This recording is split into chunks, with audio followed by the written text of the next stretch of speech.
Channel bio classes में आप लोगों का फिर से बहुत बहुत स्वागत है। आज हम करेंगे नया चैप्टर शुरू करेंगे क्लास 11th का।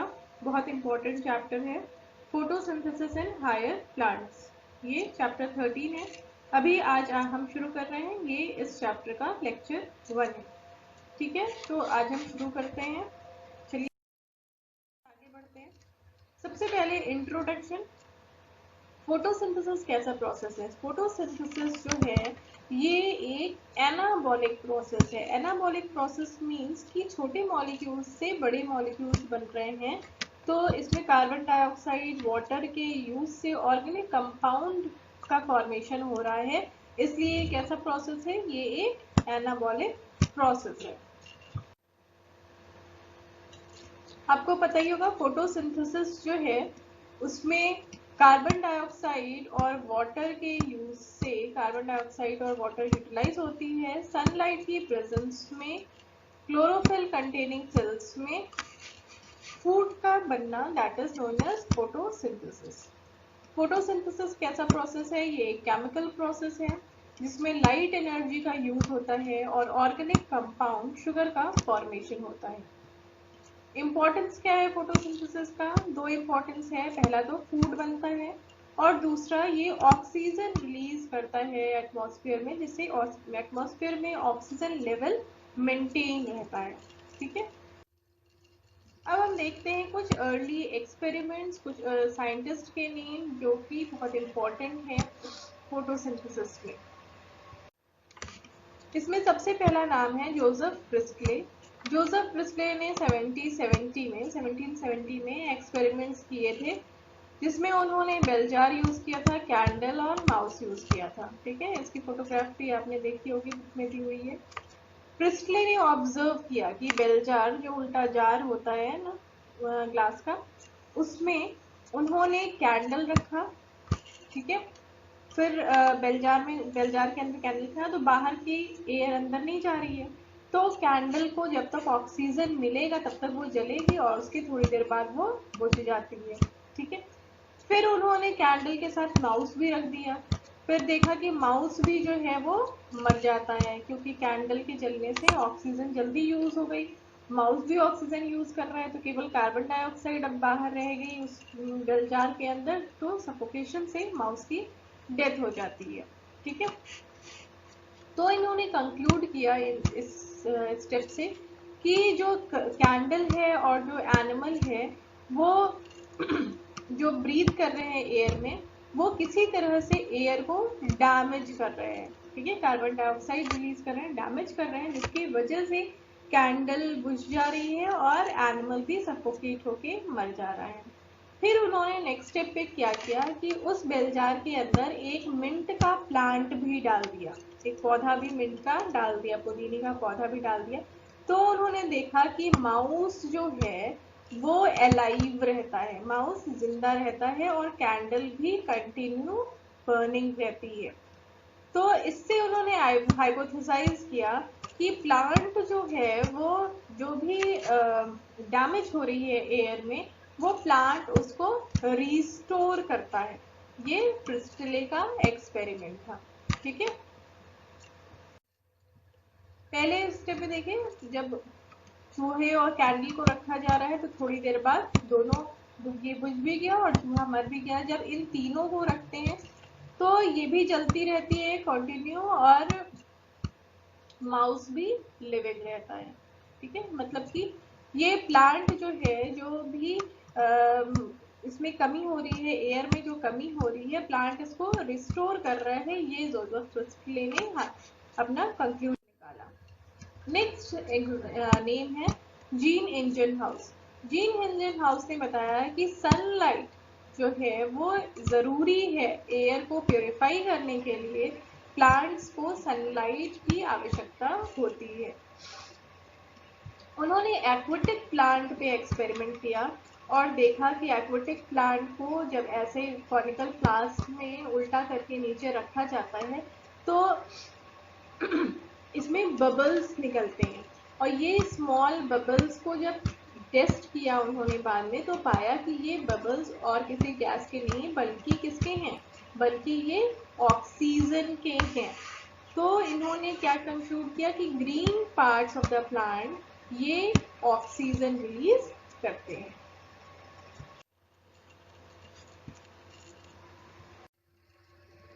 नेक्स्ट साइंटिस्ट थे जूलियस सैक्स।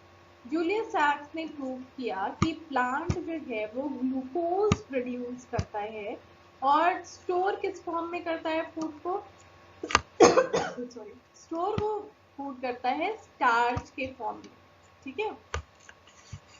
और उन्होंने बताया कि प्लांट में ग्रीन सब्सटेंस प्रेजेंट होता है जहां पर इसका फॉर्मेशन होता है, फूड का फॉर्मेशन होता है। Next name is T.W. Angelman. T.W. Angelman ने प्रिज्म को यूज करके, प्रिज्म को जब हम यूज करते हैं, व्हाइट लाइट इस पर डालते हैं तो ये लाइट क्या होती है, 7 कलर्स में ये सेपरेट हो जाती हैं, विब्ग्योर में सेपरेट हो जाती है। तो उन्होंने इसको विब्ग्योर में सेपरेट कर दिया, डिफरेंट कलर्स में सेपरेट कर दिया। और उसके बाद उन्होंने एक सॉल्यूशन में, एक सॉल्यूशन मतलब एक वाटर में एक्वेटिक ग्रीन एल्गी क्लैडोफोरा डाल दिया और बैक्टीरिया को इसमें भी डाल दिया, सस्पेंशन में बैक्टीरिया डाल दिया कहीं कहीं पे। और उन्होंने डिफरेंट लाइट्स इस पे डाली, डिफरेंट लाइट्स इस पे डाली। तो इन्होंने देखा कि ऑक्सीजन का इवोल्यूशन कहाँ पर ज्यादा हो रहा है, ठीक है। ऑक्सीजन का इवोल्यूशन किस स्पेक्ट्रम में ज्यादा हो रहा है, किस स्पेक्ट्रम में, मतलब किस लाइट में, ब्लू लाइट, ग्रीन लाइट, किस स्पेक्ट्रम में ऑक्सीजन का इवोल्यूशन ज्यादा हो। जहाँ पे ऑक्सीजन का इवोल्यूशन ज्यादा होगा वहां पर क्या होंगे, वहां पर ये बैक्टीरियाज माइग्रेट कर जाएंगे, जहाँ पे क्योंकि एरोबिक बैक्टीरिया है वो बैक्टीरियाज उधर की ओर माइग्रेट कर जाएंगे। और इन्होंने क्लैडोफोरा क्यों डाला, क्लैडोफोरा इसलिए डाला कि ये क्या है, प्लांट है, मतलब ग्रीन है, तो ये क्या करेगा, ये जो है ये ऑक्सीजन रिलीज करेगा, ऑक्सीजन रिलीज करेगा जिसकी वजह से बैक्टीरिया को, एरोबिक बैक्टीरिया को ऑक्सीजन वहां पर मिलेगा। और किस लाइट में ऑक्सीजन ज्यादा रिलीज हो रही है, ये उन्होंने पाया कि ब्लू और रेड लाइट में ऑक्सीजन ज्यादा रिलीज होती है और वहां पर बैक्टीरिया ज्यादा एक्यूमुलेट होते हैं, ठीक है। तो ब्लू और रेड लाइट में फोटोसिंथेसिस ज्यादा होती है। फोटोसिंथेसिस सबसे पहले एक्सप्लेन की गई 19th सेंचुरी में। तो बताया गया कि प्लांट जो है वो लाइट एनर्जी को यूज करके कार्बोहाइड्रेट फॉर्म करता है, किससे, कार्बन डाइऑक्साइड और वाटर से। जो एम्पेरिकल फॉर्मूला बनाया गया वो था CO2 plus H2O CH2O plus O2, जहां पर CH2O क्या है, ये कार्बोहाइड्रेट को रिप्रेजेंट करता है। उसके बाद नाम आता है कार्ल्स वॉन नील। इन्होंने एक्सपेरिमेंट किया ग्रीन और पर्पल बैक्टीरिया पे और बताया कि फोटोसिंथेसिस जो है वो लाइट डिपेंडेंट प्रोसेस है, ठीक है। वॉन नील से एक क्वेश्चन जरूर आया, बहुत बार पूछा गया है कि जो ऑक्सीजन निकलती है वो फिर रिएक्टेंट इसमें क्या है, H2O है और कार्बन डाइऑक्साइड है। तो ऑक्सीजन जो निकल रही है प्रोडक्ट में वो वाटर के H2O से निकल रही है या कार्बन डाइऑक्साइड के O2 से ऑक्सीजन से निकल रही है। तो ये जो निकलती है ऑक्सीजन ना, ये निकलती है H2O से। जो H2O है इससे ऑक्सीजन निकल रही है, स्प्लिट होकर के ऑक्सीजन बना रहा है, ऑक्सीजन गैस बना रही है, ठीक है। कार्बन डाइऑक्साइड वाला ऑक्सीजन गैस नहीं बनाता है। कार्बन डाइऑक्साइड ये रिड्यूस होकर के ये कार्बोहाइड्रेट फॉर्म करती है, ग्लूकोज फॉर्म करती है। तो यही इनका कंक्लूजन था कि H2O स्प्लिट होकर के ऑक्सीजन बनाती है और कार्बन डाइऑक्साइड ये रिड्यूस होकर के ग्लूकोज का फॉर्मेशन बनाती है। उसके बाद ये करेक्ट फॉर्मूला आया क्योंकि इस रिएक्शन में H2O का भी फॉर्मेशन होता है, तो करेक्ट रिएक्शन इसका तब आया after working of Karl Van नील।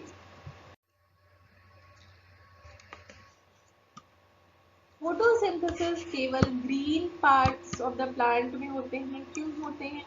क्योंकि ग्रीन प्लांट्स पार्ट में ही क्लोरोप्लास्ट पाया जाता है। क्लोरोप्लास्ट मेनली ग्रीन पार्ट जो है, जो मीजोफिल सेल्स है, मीजो एपिडर्मल सेल्स होती हैं लीफ में, उसके बाद मीजोफिल सेल्स होती हैं। तो जो मीजोफिल सेल्स होती हैं उन वो ग्रीन, उसमें क्लोरोप्लास्ट ज्यादा पाया जाता है, इसलिए वहां पर फोटोसिंथेसिस ज्यादा होती है, मेनली वहीं पर होती है। क्लोरोप्लास्ट का स्ट्रक्चर में हाइलाकॉइड्स होते हैं। क्लोरोप्लास्ट का अगर हम स्ट्रक्चर देखें तो मेम्ब्रेन स्ट्रक्चर्स होती हैं, जिन्हें कहते हैं हाइलाकॉइड, जो पिगमेंट कंटेनिंग होती हैं। इनमें पिगमेंट पाए जाते हैं। ये मेम्ब्रेन सिस्टम या ग्रेना ये रिस्पॉन्सिबल होती है लाइट एनर्जी को ट्रैप करने के लिए। ग्रेना क्या है, थाइलाकॉइड क्या है, एंड अभी आपको फिगर दिखाऊंगी, उसमें वो क्लियर हो जाएगा। ये इनमें जो होती है क्लोरोफिल होती है, जिसके वजह से लाइट एनर्जी ये ट्रैप करती है। ठीक है, ये पिगमेंट्स जो होते हैं वही लाइट एनर्जी ट्रैप करते हैं। ये लाइट एनर्जी का ये पिगमेंट्स होते कहाँ पे हैं? ये पिगमेंट्स मेम्ब्रेन्स, जो थाइलाकॉइड मेम्ब्रेन है उनमें पाए जाते हैं, और यहीं पर एटीपी का सिंथेसिस भी होता है। ठीक है, ये लाइट रिएक्शन है। लाइट रिएक्शन में क्या हो रहा है? लाइट एनर्जी एब्जॉर्ब हो रही है, एटीपी और NADPH बन रहा है, और ऑक्सीजन रिलीज होता है। इतना होता है लाइट रिएक्शन में। लाइट रिएक्शन में कार्बोहाइड्रेट का फॉर्मेशन नहीं होता है। डार्क रिएक्शन में कार्बोहाइड्रेट का फॉर्मेशन होता है। ठीक है, जिसे कहते हैं बायोसिंथेटिक फेज और डार्क रिएक्शन। ये होता है स्ट्रोमा में। यहाँ पर कार्बन डाइऑक्साइड रिड्यूस होती है कार्बोहाइड्रेट। ये है क्लोरोप्लास्ट का structure, outer membrane, inner membrane. ये जो है ना, ये मेम्ब्रेन स्ट्रक्चर्स, इसे कहते हैं लैमली। ठीक है, या थाइलाकॉइड भी कहते हैं। और जो एक के ऊपर एक स्टैक्ड है, इन स्टैक्ड स्ट्रक्चर को ही हम कहते हैं ग्रेना। ठीक है, लैमली जिसको कह रहे हैं, जो एक ग्रेना को दूसरे ग्रेना से कनेक्ट कर रही है, उसको कहते हैं लैमली। और एक ग्रेना का जो एक सिंगल यूनिट हम मान लें, उसको हम क्या कहते हैं? थाइलाकॉइड। तो जो लाइट रिएक्शन हो रहा है ना, वो इसके अंदर हो रहा है, थाइलाकॉइड के अंदर हो रहा है। ग्रेना का जो यूनिट है उसके अंदर हो रहा है। ये बाहर जो बेस मटेरियल है, इसे हम कहते हैं स्ट्रोमा। यहाँ पर फोटोसिंथेसिस का डार्क रिएक्शन होता है। फोटोसिंथेसिस में दो रिएक्शंस होते हैं, लाइट रिएक्शन और डार्क रिएक्शन। लाइट रिएक्शन कहाँ हो रहा है? इसके अंदर हो रहा है, थाइलाकॉइड के अंदर हो रहा है, और डार्क रिएक्शन स्ट्रोमा में हो रहा है। इसके अलावा इसमें राइबोसोम्स होते हैं, स्टार्च ग्रैन्यूल्स होते हैं, लिपिड ड्रॉपलेट्स होते हैं, ये क्लोरोप्लास्ट में होते हैं। क्लोरोफिल ए जो पिगमेंट यूज हो रहे हैं, क्लोरोफिल ए जो होता है वो ब्लू ग्रीन कलर का होता है। Chlorophyll A he main reaction centre होता है, जो कि लाइट एनर्जी, जो सन की लाइट एनर्जी है उसको ट्रैप करता है। ठीक है, और उसको केमिकल एनर्जी में चेंज करता है। और बाकी पिगमेंट्स भी जो फोटोसिंथेसिस में रिस्पॉन्सिबल हैं, दैट इज क्लोरोफिल बी जो येलो ग्रीन कलर का है, ज़ेंथोफिल येलो, कैरोटीनॉइड येलो से येलो ऑरेंज कलर का होता है। ब्लू और रेड रीजन में सबसे ज्यादा फोटोसिंथेसिस होता है। ठीक, अब हम पहला स्टेप आज करेंगे, दैट इज लाइट रिएक्शन। ठीक है, आज हम लाइट, दो रिएक्शंस हैं फोटोसिंथेसिस में, लाइट रिएक्शन और डार्क रिएक्शन। तो आज हम पढ़ेंगे लाइट रिएक्शन। वो प्रोसेस जो लाइट के प्रेजेंस में हो रहा है, केवल लाइट के प्रेजेंस में होता है, उसे कहते हैं लाइट रिएक्शन। लाइट रिएक्शन में क्या क्या चीजें होती हैं? लाइट रिएक्शन को फोटोकेमिकल फेज भी कहते हैं, क्योंकि फोटोन की जरूरत है, लाइट की जरूरत है। जो लाइट का यूनिट है, सन के लाइट का जो यूनिट है, उसे क्या कहेंगे, या करेंसी कहें, सन के लाइट के करेंसी या यूनिट के, वो क्या कहलाती है? फोटोन। फोटोकेमिकल, फोटोन के वजह से जो केमिकल रिएक्शन हो रही है इसलिए से कहते हैं फोटोकेमिकल फेज, लाइट रिएक्शन को। इसमें होता क्या है, लाइट का एब्जॉर्प्शन होता है, वाटर की स्प्लिटिंग होती है, वाटर स्प्लिट होता है H ion, O H ion में और इलेक्ट्रॉन्स में, इवोल्यूशन ऑफ ऑक्सीजन, ऑक्सीजन यहाँ से निकलता है, और एनर्जी कंपाउंड्स बनते हैं एटीपी एंड एनएडीपीएच। तो ये चीजें होती हैं लाइट रिएक्शन में, ये प्रोडक्ट्स होते हैं।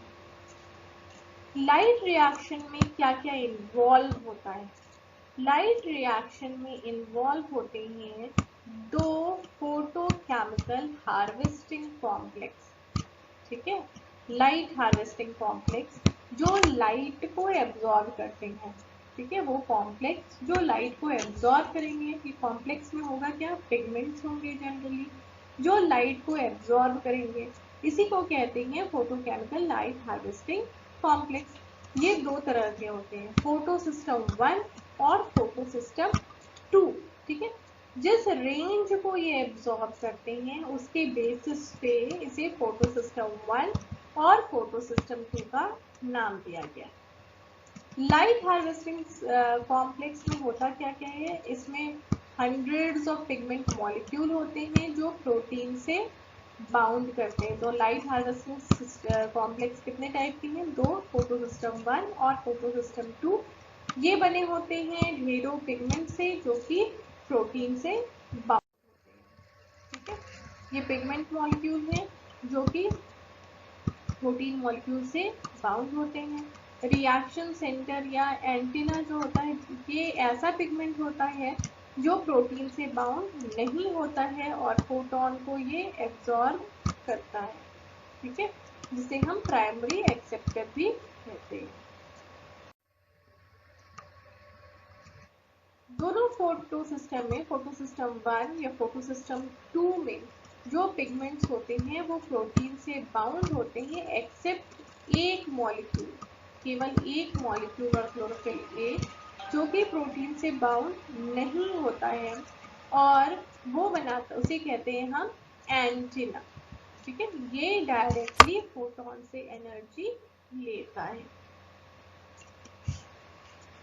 जो रिएक्शन सेंटर है, जो लाइट एब्जॉर्ब हो रही है क्लोरोफिल ए की फोटो सिस्टम 1 में और फोटो सिस्टम 2 में, उसके रेंज क्या है, मतलब कितने स्पेक्ट्रम की, कितने वेवलेंथ की लाइट ले रही है वो, उसके बेसिस पे उसे 2 टाइप्स का बनाया गया है।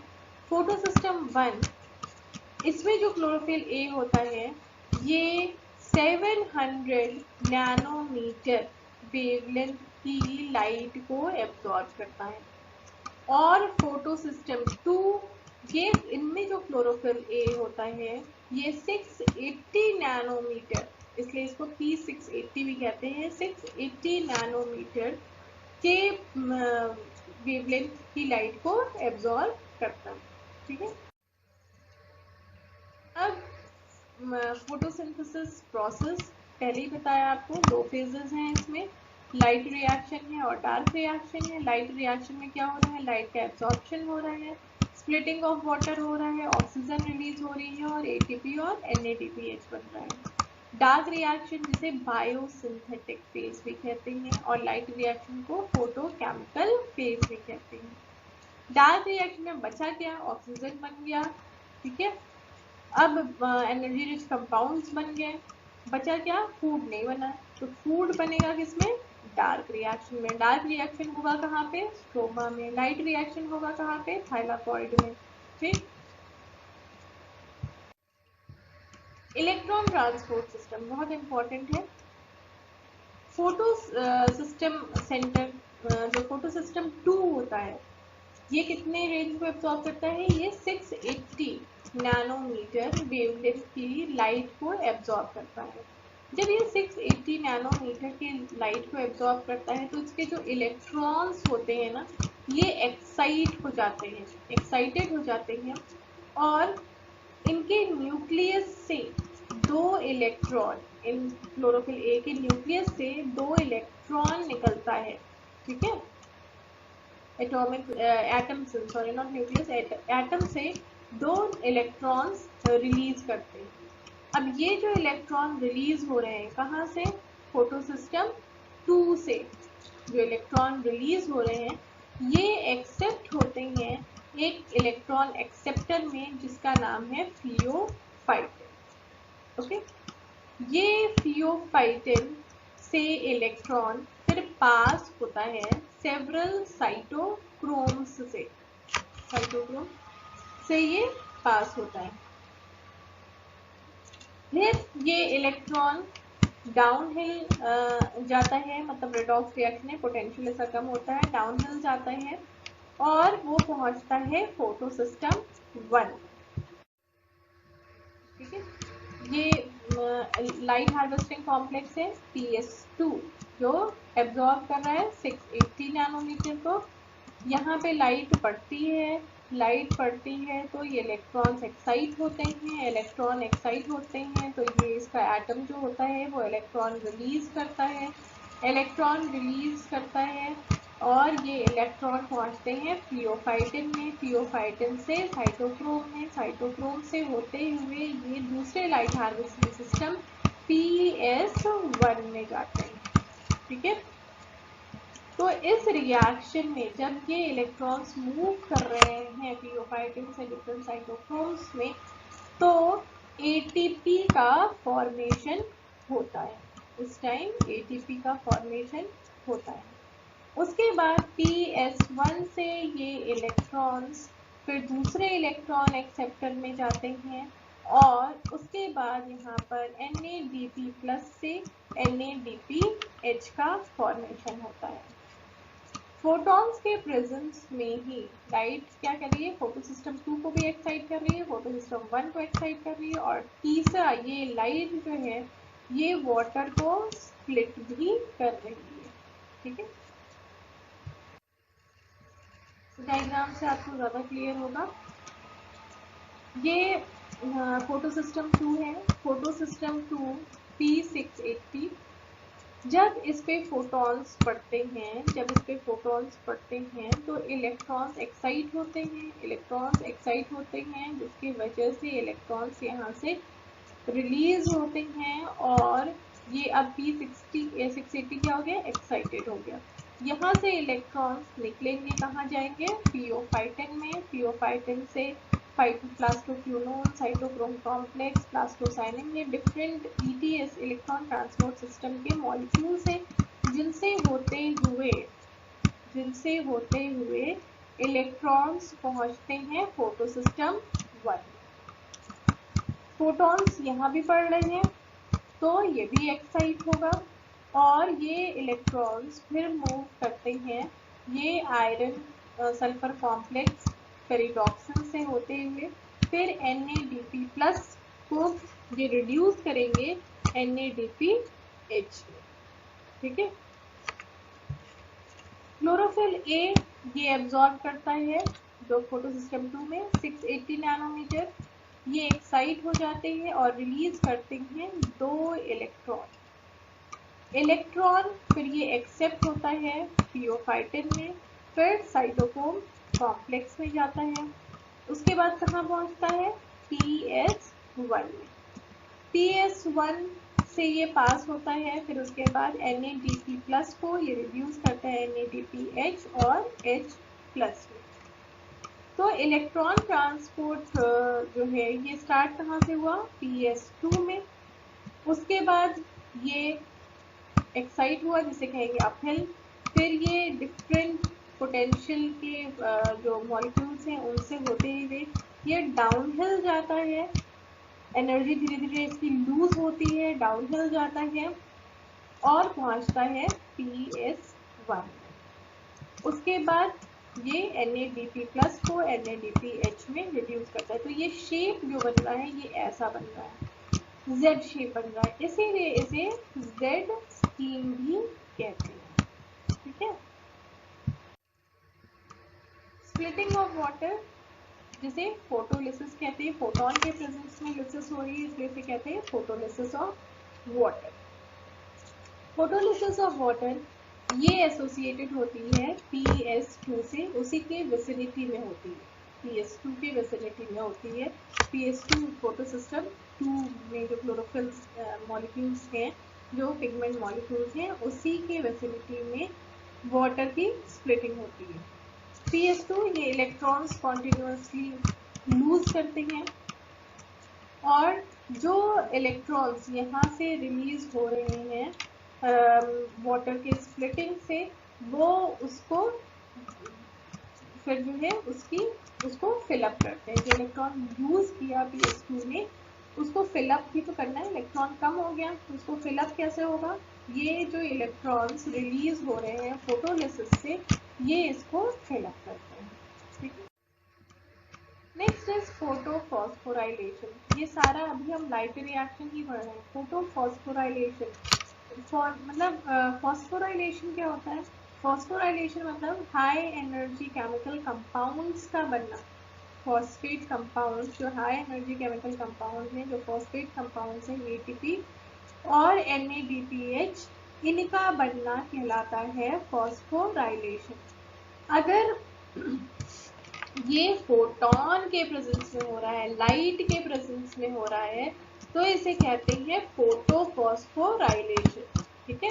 तो लाइट के प्रेजेंस में हाई एनर्जी कंपाउंड्स ATP और NADPH का बनना कहलाता है फोटोफॉस्फोराइलेशन। फोटोफॉस्फोराइलेशन में ATP बनती है ADP और इनऑर्गेनिक फॉस्फेट से लाइट के प्रेजेंस में। फॉस्फोराइलेशन जो होता है वो माइटोकॉन्ड्रिया में भी होता है और क्लोरोप्लास्ट में भी होता है। क्लोरोप्लास्ट में फोटोफॉस्फोराइलेशन होता है क्योंकि यहाँ पर लाइट की जरूरत होती है और माइटोकॉन्ड्रिया में लाइट की जरूरत नहीं होती है। दो तरह के फॉस्फोराइलेशन है, जो फोटोफॉस्फोराइलेशन है वो दो तरह की है, साइक्लिक फोटोफॉस्फोराइलेशन और नॉन साइक्लिक फॉस्फोराइलेशन। अभी जो हमने पाथवे पढ़ा था वो कैसा है? उसमें भी ATP बन रही है। वो क्या है? Non cyclic photophosphorylation. Non cyclic photophosphorylation क्या है? इसमें 2 फोटो सिस्टम वर्क करते हैं। फर्स्ट पहले क्या करता है? PS2 और उसके बाद PS1। PS2 और PS1 ये दोनों कनेक्टेड होते हैं इलेक्ट्रॉन ट्रांसपोर्ट चेन से, जिसे कहते हैं Z शेप बनाता है, जिसे कहते हैं Z स्कीन। इस प्रोसेस में ATP और NADPH ये सिंथेसाइज होते हैं। PS1 और PS2 कहाँ पाए जाते हैं? ग्रेना में, लैमेलियोग्रेना या थाइलाकॉइड कह सकते हैं, इनमें पाए जाते हैं। साइक्लिक फॉस्फोराइलेशन, फोटोफॉस्फोराइलेशन, इसमें नॉन साइक्लिक क्या है? नॉन साइक्लिक है कि जो पूरी ये साइकिल जो है, ये जो इलेक्ट्रॉन जो निकला PS2 से, ये वापस इसको नहीं मिला, इसलिए इसे कहते हैं नॉन साइक्लिक फोटोफॉस्फोराइलेशन। साइक्लिक ये टेम्पररी प्रोसेस है और इसमें NADP और NADP+ और NADPH सिंथेज अगर एब्सेंट होता है तो ये प्रोसेस होता है साइक्लिक फोटोफॉस्फोराइलेशन। इसमें जो इलेक्ट्रॉन्स एमिट होते हैं PS1 से, वो इन्वॉल्व नहीं होते हैं NADPH बनाने में, बल्कि ये PS2 में एंटर कर जाते हैं और ये ATP बनाते हैं। ठीक है। तो इलेक्ट्रॉन्स जो निकले PS2 से, ये PS2 से PS1 में जाएंगे, PS1 से वापस ये इलेक्ट्रॉन्स PS2 में चले जाएंगे साइक्लिक में, क्योंकि इनमें NADP सिंथेज नहीं पाया जा रहा है। नहीं तो NADP सिंथेज अगर पाया जाता है तो ये इलेक्ट्रॉन्स NADP+ को NADPH बनाने में यूज होता है। ठीक है। तो इसमें NADPH का फॉर्मेशन नहीं होता है साइक्लिक फोटोफॉस्फोराइलेशन में, केवल ATP का फॉर्मेशन होता है and this is a temporary process. Diagram से देखिए, नॉन साइक्लिक फॉस्फोराइलेशन में PS2 पे फोटॉन्स पड़ रहे हैं, उसके बाद ये एक्साइट हो रहा है, एक्साइट होने के बाद ये इलेक्ट्रॉन ट्रांसपोर्ट चेन से होता हुआ इस प्रोसेस में ATP का फॉर्मेशन होगा, ट्रांसपोर्ट चेन से होता हुआ ये PS1 में जाएगा, PS1 से ये फिर डिफरेंट मॉलिक्यूल से होता हुआ NADP प्लस में पहुंचेगा, जहां पर NADPH का फॉर्मेशन होगा और इस रिएक्शन में NADPH सिंथेज यूज होगा। जबकि साइक्लिक फॉस्फोराइलेशन में जब NADP सिंथेज एंजाइम नहीं होता है, उस टाइम क्या होगा, जो इलेक्ट्रॉन्स होंगे ये NADP प्लस के पास नहीं जाएंगे और ये वापस पहुंच जाएंगे PS2 में और इस रिएक्शन में भी ATP का फॉर्मेशन होगा।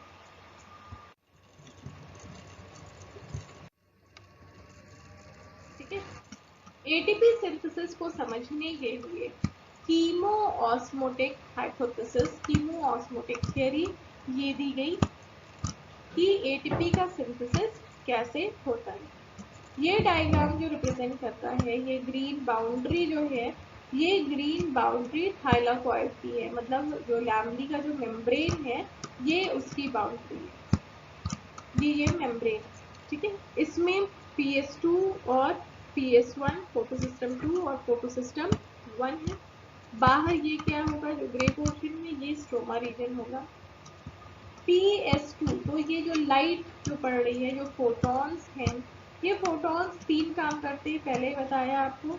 ये एक्टिवेट करते हैं PS2 को, एक्टिवेट करते हैं PS1 को और ये स्प्लिटिंग ऑफ वाटर का काम करते हैं। जब फोटॉन्स पड़ते हैं तो PS2 एक्टिवेट होती है, इलेक्ट्रॉन यहाँ से रिलीज होते हैं। इलेक्ट्रॉन रिलीज होते हैं तो ये बाउंस करते हैं डिफरेंट कंपाउंड्स में से होते हुए, ये इलेक्ट्रॉन ट्रांसपोर्ट चेन फॉर्म करते हैं और जब ये डाउन बाउंस करते हैं तो ये एनर्जी धीमे धीमे रिलीज करते हैं। ठीक है, ये एनर्जी रिलीज करते हैं। जब ये एनर्जी रिलीज करते हैं तो यही एनर्जी यूज होती है ATP सिंथेसिस के लिए। वो कैसे होती है, जब ये एनर्जी रिलीज करते हैं तो यहाँ पर ये जो बैरल बना हुआ दिख रहा है, ये है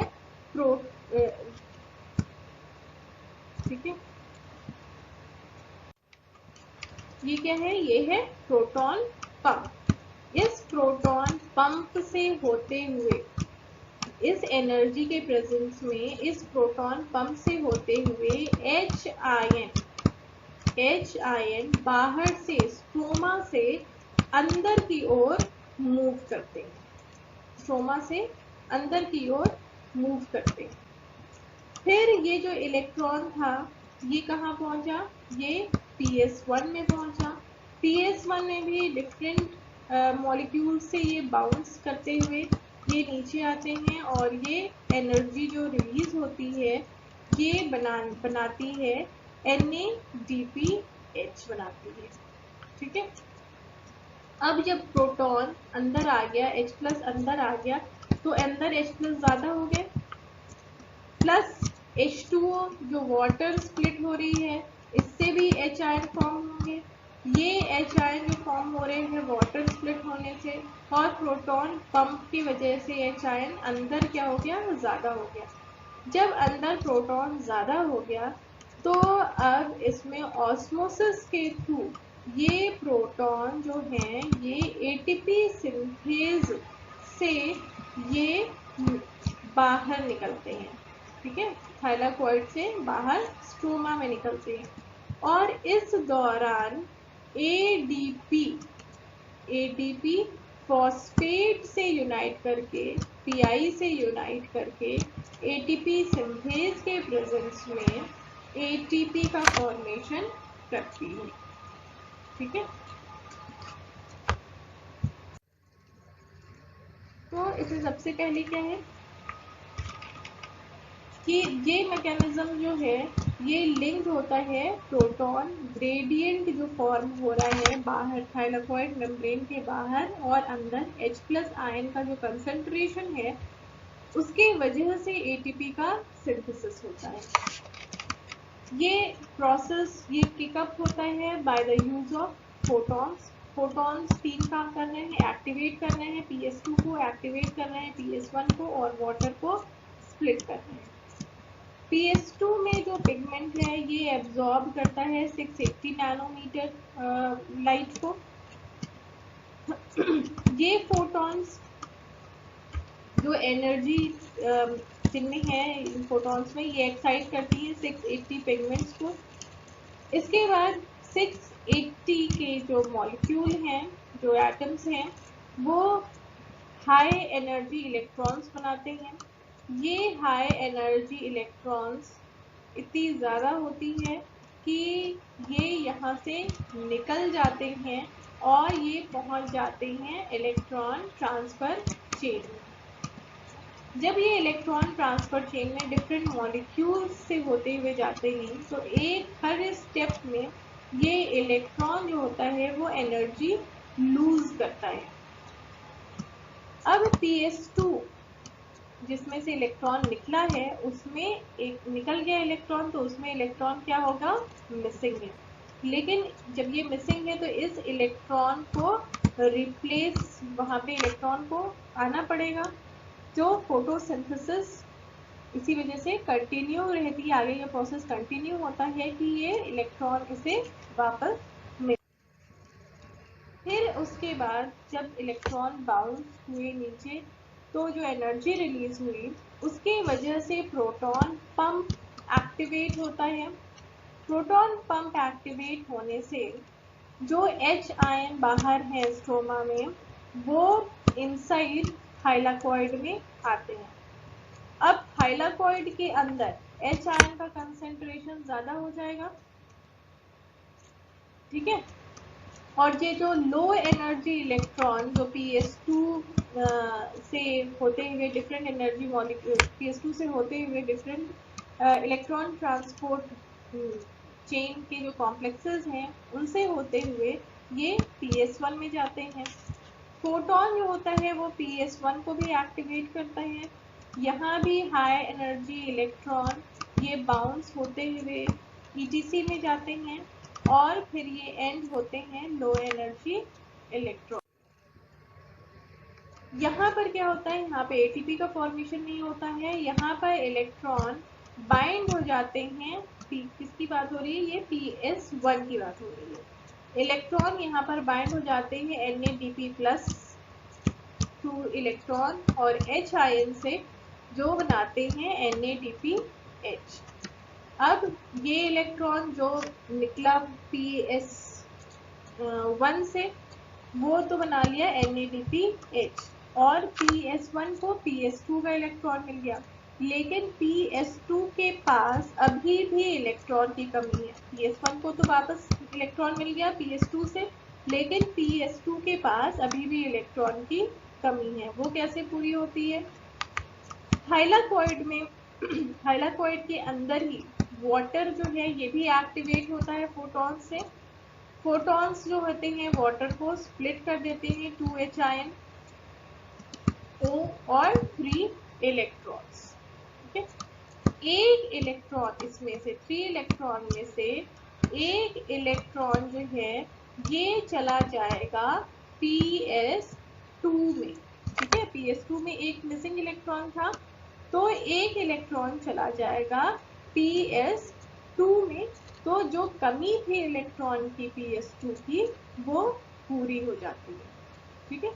तो इस तरह से इस रिएक्शन में 2 इलेक्ट्रॉन्स ये निकलते हैं, ये कहाँ चले जाते हैं, ये पहुंच जाते हैं क्या बनाने, NADPH बनाने। अब जो फोटोलिसिस ऑफ वाटर हुई इसके वजह से एक तो प्रोटॉन पंप की वजह से भी अंदर आए और फोटोलिसिस ऑफ वाटर से भी H आयन बने। तो ये H आयन अब थाइलाकॉइड के अंदर H आयन का कंसंट्रेशन क्या हो गया, ज्यादा हो गया। स्ट्रोमा से कंपेयर करें तो H आयन का कंसंट्रेशन थाइलाकॉइड के अंदर ज्यादा हो गया। अब ये H आयन मूव करेंगे हायर कंसंट्रेशन से लोअर कंसंट्रेशन की तरफ। हायर कंसंट्रेशन किधर है, थाइलाकॉइड में है, लोअर कंसंट्रेशन किधर है, स्ट्रोमा में। तो हायर कंसंट्रेशन से लोअर कंसंट्रेशन की तरफ मूव करेंगे।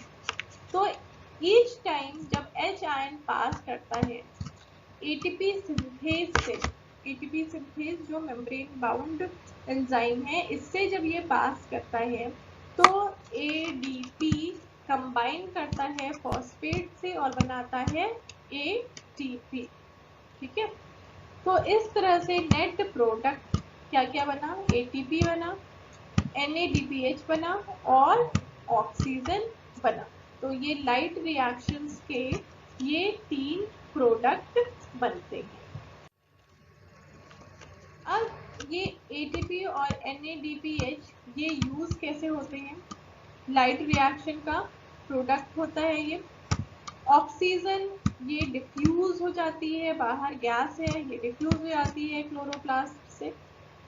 और ATP और NADPH ये अब जो बने हैं energy compound, energy rich compound, ये अब यूज होंगे जो नेक्स्ट स्टेप है फोटोसिंथेसिस का। कौन सा है, जो कि डार्क रिएक्शन है, फोटोसिंथेटिक फेज है, वहां पर ये यूज होगा फूड बनाने में।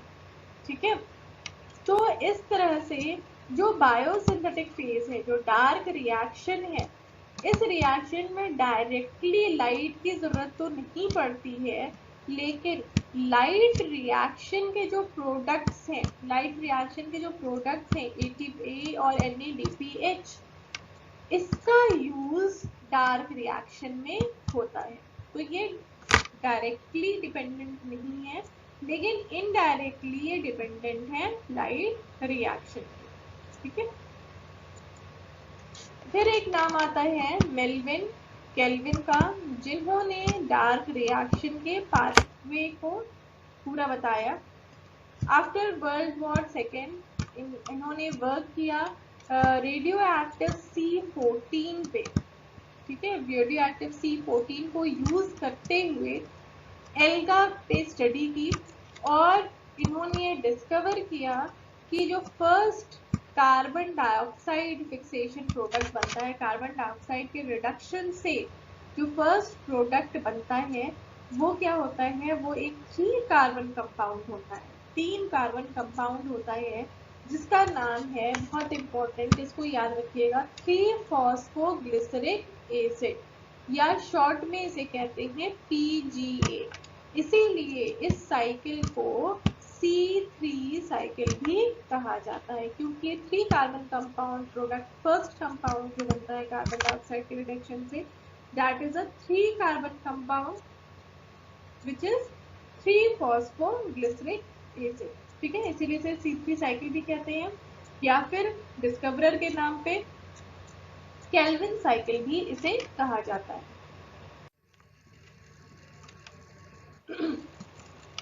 उसके बाद कुछ साइंटिस्ट ने कुछ और प्लांट्स पे वर्क किया और उन्होंने पाया कि कुछ प्लांट्स में first stable compound after carbon dioxide जो फिक्स हो रहा है, जो रिड्यूस हो रहा है, first stable compound 4 carbon compound है, 4 कार्बन कंपाउंड है, दैट इज ऑक्सैलोएसिटिक एसिड। इसमें 4 कार्बन होते हैं, जिसका क्या नाम है, ऑक्सैलोएसिटिक एसिड और OAA। तो ऐसे प्लांट्स जिनमें first stable compound after reduction of carbon dioxide is 4 carbon compound, that is known as C4 plants, and this pathway is known as C4 pathway। ठीक है, और नॉर्मली जो प्लांट्स होते हैं जनरली उनमें जो first carbon compound stable compound बनता है after reduction of carbon dioxide, वो क्या होता है, C3 3 कार्बन कंपाउंड होता है, जिसे हम कहते हैं फॉस्फोग्लिसरिक एसिड, इसलिए इस पाथवे को कहते हैं C3 पाथवे। ठीक है, तो अब नेक्स्ट लेक्चर में हम पढ़ेंगे C3 पाथवे और C4 पाथवे, और जो फैक्टर्स रिस्पॉन्सिबल होते हैं फोटोसिंथेसिस को, फोटोसिंथेटिक रेट को बढ़ाते हैं या घटाते हैं, जो फैक्टर्स जिस पे फोटोसिंथेसिस डिपेंडेंट होती हैं, उसके बारे में भी हम पढ़ेंगे। तो आज के लिए इतना ही, हाफ चैप्टर ऑलमोस्ट अब कंप्लीट हो चुका है। तो नेक्स्ट पार्ट के लिए चैनल को देखते रहिए, चैनल के साथ बने रहिए। Thank you, have a good day.